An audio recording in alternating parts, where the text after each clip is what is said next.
Un soleil qui ne se couche jamais en été. Et des nuits éternelles en hiver. Et si on changeait l'inclinaison de la Terre?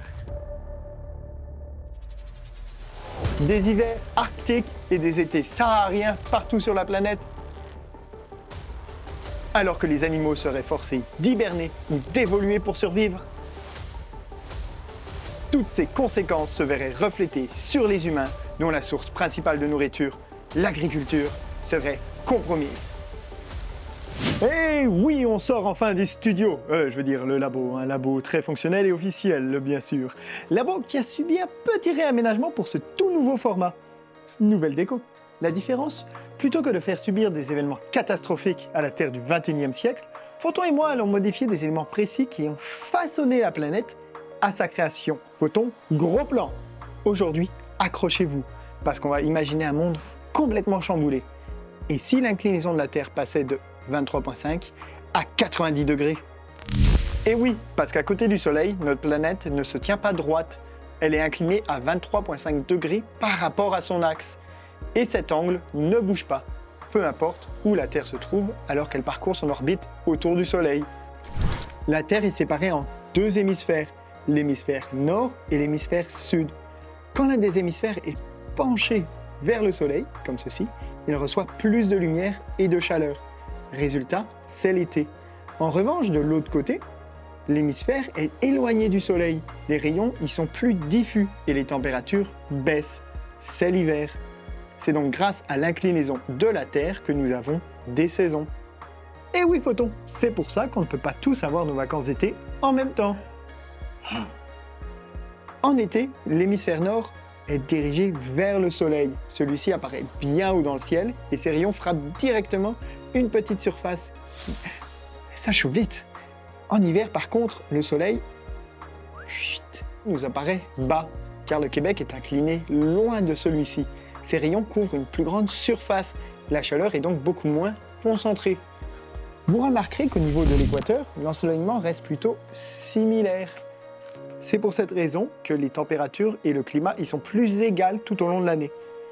L'ensoleillement coïncide entre les deux hémisphères uniquement à deux moments dans l'année, lorsque la Terre ne penche pas en direction du Soleil. Les équinoxes, c'est le printemps ou l'automne. Bien sûr, au Québec, on connaît ces périodes sous d'autres noms. La saison du pumpkin spice latte et la saison de la slush.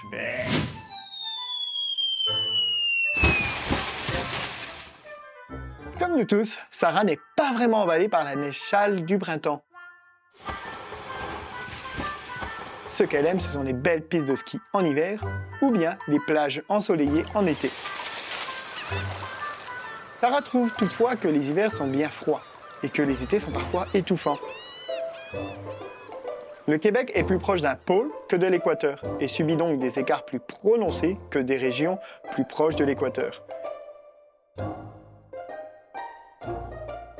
Malheureusement, avec les modifications que nous nous apprêtons à faire subir à son univers, elle n'est pas au bout de ses surprises. Comment cette inclinaison s'est-elle formée? La théorie la plus répandue, c'est que la Terre, tout comme Photon avec ma Ferrari, aurait eu un accrochage d'ampleur cosmique il y a de ça des milliards d'années. Un objet massif, qu'on surnomme Theia, aurait heurté la Terre, provoquant son basculement. Ce choc monumental aurait été si violent qu'il aurait projeté suffisamment de débris dans l'espace pour former la Lune. Fascinant, non? Mais et si ce choc s'était passé autrement? Et si la Terre avait subi une inclinaison bien plus grande? À 0 degré d'inclinaison, la Terre ne subirait plus de saison. Nous vivrions des équinoxes permanents.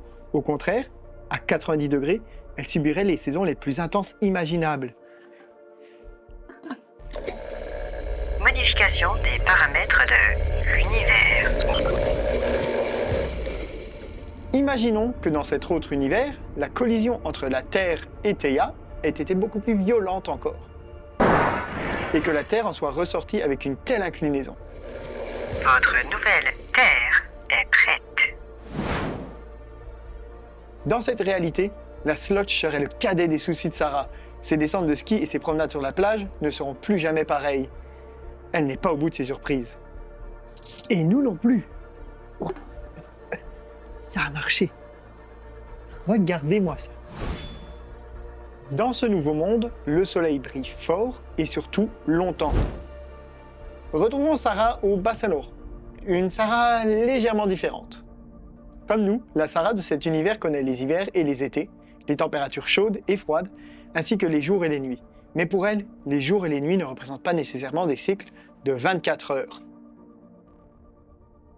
En effet, puisque la Terre tourne sur elle-même, l'inclinaison impacte directement la durée des jours et des nuits. À 0 degré d'inclinaison, toutes les régions du monde auraient des jours et des nuits à peu près égales, de 12 heures environ.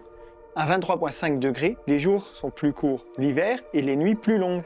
Et plus on se rapproche des pôles, plus cela devient prononcé. Dans plusieurs pays nordiques, on parle du soleil de minuit, car chaque été, le soleil reste visible 24 heures sur 24 pendant plusieurs semaines. Au niveau des pôles, le soleil ne se couche même pas pendant 6 mois. Et puis, c'est la nuit pendant 6 mois. Toutefois, même lors des périodes estivales, le soleil reste bas à l'horizon au niveau des pôles.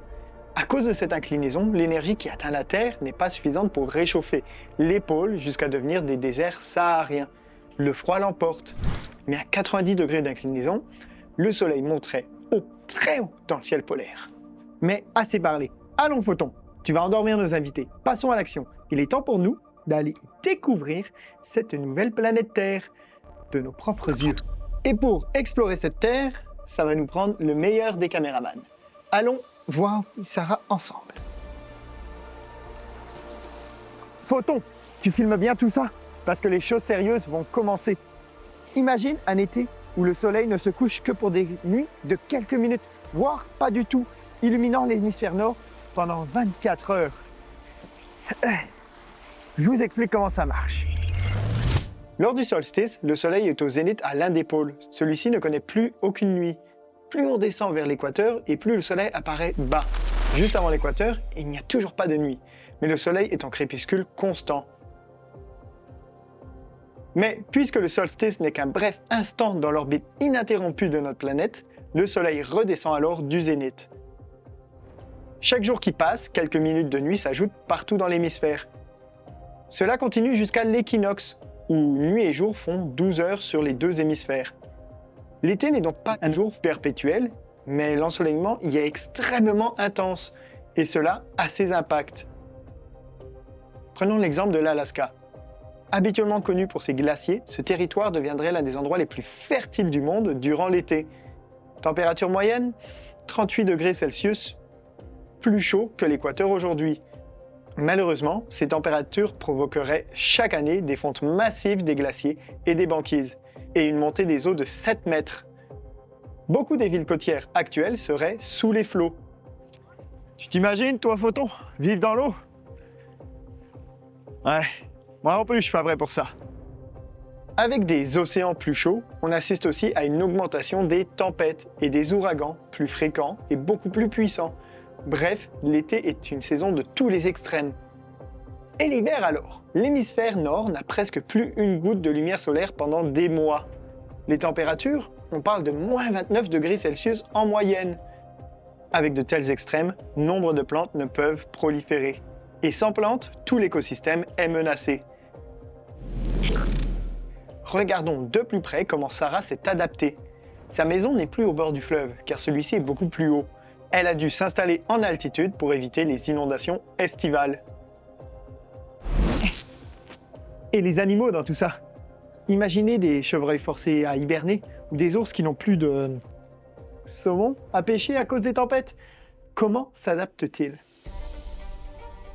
Les problèmes commencent durant l'été. Au début, la chaleur continue permet aux plantes de croître de façon spectaculaire. C'est une période d'abondance pour les herbivores, comme les chevreuils et les orignaux, mais à mesure que l'été avance, les ressources s'épuisent. La chaleur excessive assèche les sols et les plantes fanent faute d'eau. Les herbivores doivent parcourir de plus grandes distances pour se nourrir. Et ce n'est que la moitié du problème. Avec la fonte des glaciers et la montée des eaux, de nombreux habitats disparaissent, forçant les animaux à migrer vers les zones plus chaudes ou plus froides. Quant à l'hiver, imaginez des mois avec à peine quelques minutes de lumière solaire par jour et un sol gelé recouvert de plusieurs mètres de neige. Les plantes doivent s'accrocher pour survivre sans soleil ou bien entrer en dormance. Et pour les grands mammifères comme les orignaux ou les chevreuils, la diminution de plantes est synonyme de famine. Les petits animaux comme les écureuils, les lapins sont avantagés. Beaucoup d'entre eux hibernent ou stockent de la nourriture, ce qui leur permet de tenir bon. Mais même pour eux, les ressources deviennent rares et la compétition féroce. Mais pourquoi des conséquences si intenses? Nous avons parlé plutôt des régions polaires, et celles-ci ne deviennent pas de tels déserts arides pendant l'été. Eh bien, rappelez-vous l'inclinaison par rapport au soleil. Dans notre réalité, le soleil est bas à l'horizon. Dans notre nouvelle réalité que nous avons créée, ce sont les équateurs qui se rapprocheraient le plus des climats polaires. Et tout ce qui se trouve au-delà subit des conditions de plus en plus extrêmes alors qu'on se rapproche des pôles. Mais cela veut-il dire que tout espoir de survie est perdu? Eh bien, si on compare avec notre réalité, la Sibérie orientale est un bon exemple de climats extrêmes. J'ai parlé de 38 degrés en été et moins 29 en hiver. La Sibérie orientale a déjà connu des températures plus extrêmes encore. Et parmi les espèces animales qui s'y sont adaptées, on retrouve quand même le caribou, l'ours brun, le renard et le lièvre arctique, ainsi que des rongeurs comme le lemming et des rapaces. La vie est donc possible, mais il faut s'adapter. Hey! Très bonne remarque, Photon. Et oui, dans cet univers, certains animaux ou plantes ont évolué différemment. Les plantes et les arbres y sont capables de survivre pendant les longs mois de sécheresse, comme les cactus, tout en étant adaptés à survivre aux longs hivers. Les herbivores ont évolué pour survivre sur les réserves de l'été, tandis que les prédateurs se sont adaptés à l'obscurité constante. Sarah, elle, peut se réfugier dans sa maison. Par contre, pour les humains, l'enjeu est dantesque, car c'est notre principale source de nourriture, l'agriculture, qui est compromise. Avec un soleil constant en été, les sols s'assèchent rapidement, rendant presque impossible la culture en extérieur. Et sans agriculture, pas d'élevage massif de bovins non plus. Heureusement, on peut compter sur des serres et des systèmes hydroponiques. Pendant l'hiver, on cultive des légumes robustes comme le chou frisé, le céleri ou encore des épinards. Bleh. Une chance que Sarah aime les salades. Cette version de la Terre rendrait la vie bien dure aux humains, mais ils seraient en mesure de survivre. Hélas, on ne peut pas dire la même chose de toutes les autres versions de notre planète que nous allons étudier dans cette émission. L'équilibre qui a permis à la vie de se développer sur notre belle planète Terre est si précis, si fragile qu'un tout petit changement cause des modifications titanesques.